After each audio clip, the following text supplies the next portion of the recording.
شخص ہے ابن حمیر، چھٹے امام، امام جعفر صادق علیہ الصلوۃ والسلام، اللہم صلی علی محمد۔ امام کے دور کے بعد پیسے والا ہے، عزت بھی ہے۔ ہارون رشید نے پکڑ لیا، زندان میں ڈال دیا، 4 سال زندان میں رہا، 120 کوڑے لگے۔ کیوں؟ امام کے شاگردوں کے نام بتا دو۔ 120 کوڑے لگے بریکٹ میں۔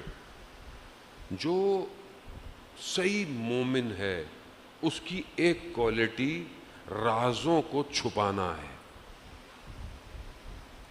کیا ہے؟ راز کو۔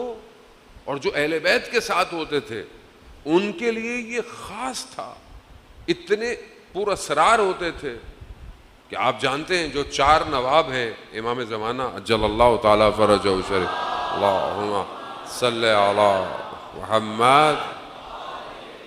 امام کے 4 نوابوں میں سے ایک نواب جو تھے ان کے اور ان کے بھائی، حالانکہ ان سے سینئر تھے، بہرحال وہ تھا، کہا ان کو اللہ نے نواب، یعنی امام نے ان کو نواب نہیں بنایا، ان کو کیوں بنایا؟ اپنا نائب کیوں بنایا؟ تو فرمایا کہ ان کی ابا کے اندر بھی اگر امام ہوں گے اور کوئی پوچھے گا امام کہاں ہے، ابا کے ٹکڑے بھی کر دیے جائیں گے تو یہ نہیں بتائے گا کہ امام کہاں ہے۔ تو ہم لوگوں کو بھی تھوڑا ہر چیز نہیں ہر جگہ بول دینی چاہیے، تھوڑا سمجھدار انسان۔ بتایا 4 سال زندان میں 120 کوڑے لگے، نہیں بتایا، کاروبار برباد ہو گیا، سب 4 سال بعد چھوڑ دیا، باہر نکلے کچھ بھی نہیں ہے، 5 لاکھ دھرم کا مالک تھا شخص، کچھ نہیں تھا، ختم ہو گیا یا برباد ہو گیا یا چھین لیا۔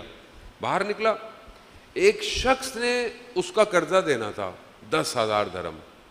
اس کو جب پتہ چلا کہ یہ آیا ہے مشکل میں ہے، اس کو تو ایک دھرم کی ضرورت ہے، اس کو پیسے دینے تھے، شخص شریف النفس تھا، اس نے اپنے گھر والوں کو بولا کہ دیکھو وہ مشکل میں ہے، اس کے پیسے دینے ہیں مجھے، گھر بیچو، گھر سے نکلو، گھر کہیں اجارے پہ کرائے پہ لیتے ہیں، گھر بیچ کر معاملہ کیا، پیسے لیے، اس کے پاس گئے کہ یہ لو۔ اس نے پوچھا کہاں سے آئے ہیں پیسے؟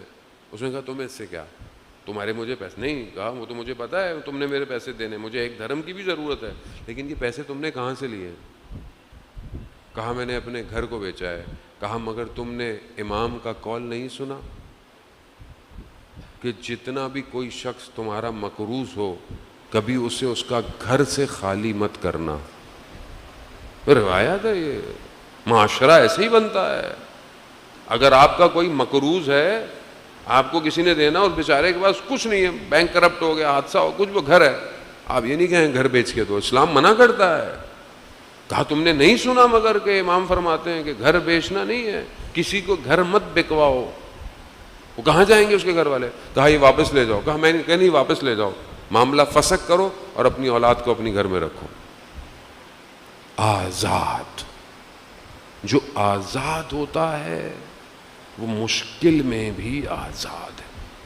وہ چاہتا تو کر سکتا تھا مگر نہیں کیا، ذہن میں۔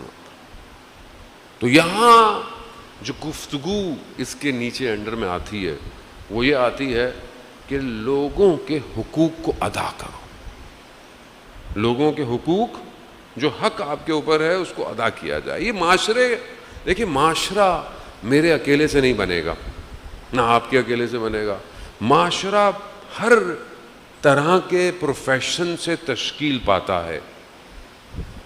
اب آپ اللہ تعالیٰ سب ایک جیسے ہوتے تو مثلا ابھی یہاں پہ کتنے لوگ الگ الگ بیٹھے ہوئے ہیں، مثلا جو مجلس قائم کر رہے ہیں وہ کتنے الگ لوگ ہیں، کوئی سیکیورٹی کر رہا ہے، کوئی اسکاؤٹ دیکھ رہا ہے، کوئی ساؤنڈ سسٹم پہ بیٹھا ہوا ہے، کوئی ویڈیو بنا رہا ہے، کوئی لائیو کر رہا ہے۔ 100 کام ہے نا، کسی کا کام ہے فرش اعضاء کو بہتر کرنا۔ اگر سارے مولوی ہوتے تو سنتا کون؟ ہر کسی کی الگ ڈیوٹی ہے نا۔ معاشرہ ایسی، جب معاشرہ مختلف لوگوں سے تشکیل پاتا ہے تو پھر ایک دوسرے کے حقوق بن جاتے ہیں۔ میرا آپ کے اوپر کیا حق ہے، آپ کا میرے اوپر کیا حق ہے۔ اس کی بہترین کتاب کون سی ہے؟ ایک ہمارے پاس ایک اوریجنل ٹیکسٹ ہے، اوریجنل میں اس لیے بار بار بولتا ہوں کہ جو قالا معصوم یعنی قالا امام ہے، کسی نے رائٹر نے نہیں لکھی, اوریجنل ٹیکسٹ ہے حقوق کے اوپر. کیا ہے وہ؟ آپ دیکھیں نا معاشرے میں رہتے ہیں, یقیناً آپ لوگوں کو پتا ہوگا, لیکن میں بچوں کے لیے بیان کر رہا ہوں, بچوں کے لیے کہ تاکہ ان کو پتا چلے. معاشرے میں ایک دوسرے کے حقوق ہیں, اور اگر ہم نے اپنی زندگی میں یہ ٹیکسٹ نہیں پڑھا, یہ کتاب نہیں پڑھی, تو پھر ہم معاشرے میں حقوق کیسے ادا کریں گے؟ مجھے بتائیں آپ. پھر آپ بولتے ہیں امام زمانہ کا ظہور ہو جائے. امام زمانہ کا کیسے ظہور ہوگا؟ آپ کو حقوق ہی نہیں پتا ایک دوسرے کے. حقوق ادا کرنے ہیں زان محترم, ہر شخص کو حقوق ادا کرنا. اوریجنل ٹیکسٹ کون سا ہے؟ امام زین العابدین علیہ الصلوۃ والسلام, صلی علی محمد. امام نے رسالہ حقوق لکھا ہے. کیا نام ہے؟ رسالہ. اس کو آج جا کر گوگل کیجئے گا, انٹرنیٹ پہ موجود ہے, اردو میں, انگلش میں, عربی میں, فارسی میں, فرینچ میں, سواحلی میں, دنیا کی ہر زبان میں لکھا ہوا ہے. چھوٹا سا کتاب ہے, تشریح نہیں کہہ رہا, تشریح ابھی ہم انشاءاللہ اردو کے اندر ترجمہ کر رہے ہیں 400 صفحے کی. انشاءاللہ بہت جلد جو ہے وہ ہمارے دوست موجود بھی ہوں گے یقیناً مجلس میں, پروفیسر ثقلین زیدی صاحب, انشاءاللہ اللہ ان کی توفیقات میں اضافہ فرمائے. وہ انشاءاللہ بہت جلد جو ہے وہ منظر عام پہ آئے گا تاکہ اس حقوق کو تشریح بھی کی جا سکے. عزیزان محترم, حقوق, تھوڑے سے حقوق بتا. کس کے حقوق ہیں؟ والد کے اولاد کے اوپر, اولاد کے والد کے اوپر, ہمسائے کے حقوق, استاد کے حقوق, شاگرد کے حقوق, جو کام کرتا ہے اس کے حقوق, یعنی میاں بیوی کے حقوق. یہ سب حق ہیں. جب آپ کو کسی کے حق کا پتہ ہی نہیں تو آپ ادا کیا کریں گے؟ حق پتہ تو ہونا چاہیے. والد کا حق کیا ہے؟ یہ میں بہت پڑھتا رہتا ہوں. والد کا حق کیا ہے؟ کہ جب وہ کمرے میں داخل ہو تو آپ کھڑے ہو جاؤ. یہ آپ کے والد کا آپ کے اوپر حق ہے. امام فرما رہے ہیں اپنے والد کو نام سے مت پکارو, اپنے والد کو انگلی کا اشارہ مت کرو, اپنے والد کے آگے مت چلو. یہ معصوم نے تعلیم فرمائے ہیں, اور اس طرح پورا معاشرہ ڈیزائن ہوتا ہے. اگر ہم ہر کوئی اپنا حق ادا کر لے, کبھی بھی کسی کا حق ضائع نہیں ہوگا معاشرے کے اندر. لیکن کیونکہ ہمارے ہاں پڑھا ہی نہیں جاتا, پڑھتے ہی نہیں ہیں, تو ہم کیسے لوگوں کا کریں؟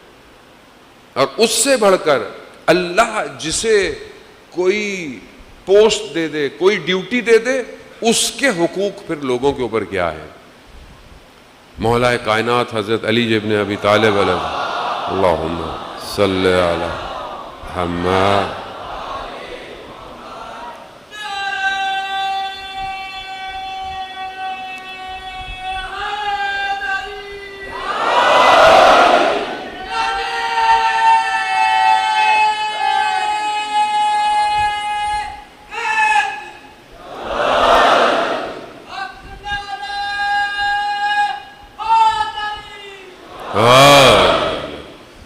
جان محترم, مولا مال غنیمت بانٹ رہے ہیں, مال غنیمت بانٹ رہے ہیں, بیت المال میں سے بانٹ رہے ہیں. امام کی بہن آئی, بہن, سگی بہن آئیں, امام نے 30 درہم دیے.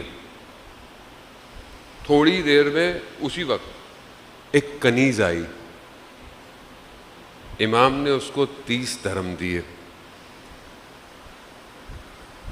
امام اور امام کے ماننے والوں میں فرق ابھی تھوڑی دیر میں آپ کو نظر آئے گا. امام کی بہن نے کہا میں بہن ہوں, میں عرب ہوں, میں آزاد ہوں, مجھے بھی 30 درہم؟ یہ کنیز ہے, یہ کسی اور زبان کی ہے, اس کو بھی 30 درہم؟ امام نے کہا بہن کو خاموش ہو جائیں, یہ بیت المال ہے, یہاں سب برابر ہے, سب برابر ہے.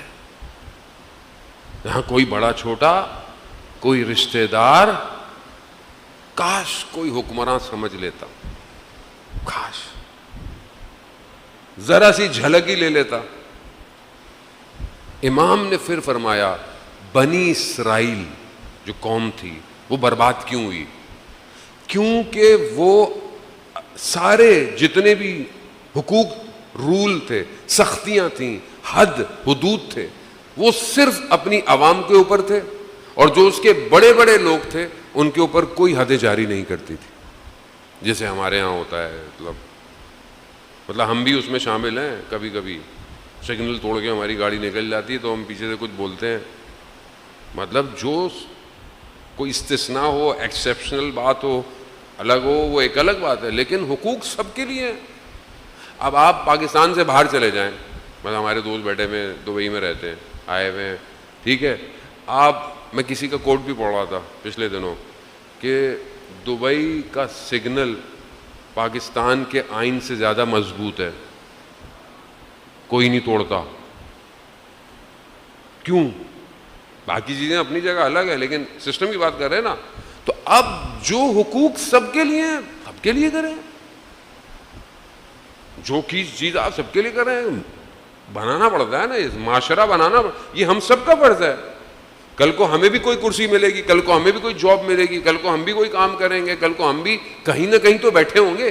اگر آج میں کوئی بھی میرے پاس آپشن ہے، پوزیشن ہے، اس میں لوگوں کو برابر یا عدالت کے ساتھ ڈیل نہیں کر رہا، تو کل امام زمانہ کی حکومت میں میری کوئی نوکری ملے گی؟ مجھے کوئی جاب ملے گی؟ آپ کو نہیں ملے گی. اب کہیں نہ کہیں ہم بھی خطا کار ہیں. مطلب ظاہر ہے ملائکہ تو نہیں ہے، غلطی نہیں کریں گے، کوتاہی تو ہوتی ہے ہم سے، خدا کریم ہے، معاف کرنے والا ہے. لیکن اذان محترم کوشش تو کرے آدمی، حق لوگوں کا ادا کرنا بہت ضروری ہے.